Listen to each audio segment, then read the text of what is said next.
In this video I'm going to show you how I repaired my guitar. Basically some background information. I lended out my guitar at one of our events to another band who didn't bring their instruments, and this is unfortunately how they returned it. And since they didn't pay for it, we have to repair it ourselves. So yeah, let's just jump straight into it. First we're gonna make some clamps to press the body together once we have glued it. I'm sanding it down over here to make sure it's smooth. I'm using some cork over here as a dampening material, which will basically make sure that we don't scratch the body.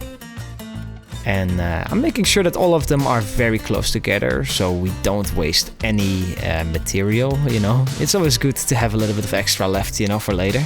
And yeah, I'm using some sharp knives, very important to work with good tools. So here I'm gluing the pieces together, and what I'm using is just your most common average wood glue, you know. You can pick this up at any hardware store, you know. Whoa, did you see the little flipperoo, you know? I'm just showing off some skills over there. And yeah, like it's just very straightforward over here, you know. We're gonna make 5 clamps, and here I'm using a book to press them down to make sure that they all stay together. Sewing some thread over here. We're going to use this for the thumb screws to tighten them together. And here I'm cutting out each individual corks once they've dried up. And we're gonna basically cut these into circles because, well, it looks a bit better and it's a lot easier to work with. And yeah, it's good to use sharp knives over here. That's very important. That is because the material breaks very easily, the cork. And yeah, you don't want that to happen. Otherwise, you have to remove everything, sand it down again, and just start all over again. Yeah, you kind of don't want that.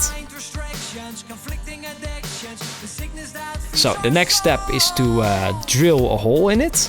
This is where we will run the thread through, and then we can attach the thumb screws so we can tighten the 2 pieces together. Here I'm assembling the 2 pieces. I'm using the drill actually to drill it in there.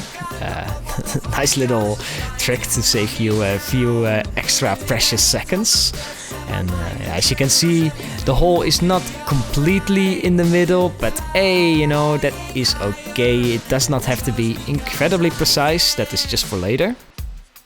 Once we have glued it, then, you know, the body needs to feel good as well on the side. You know, once you've glued it, it cannot just be structurally sound, it also needs to feel nice.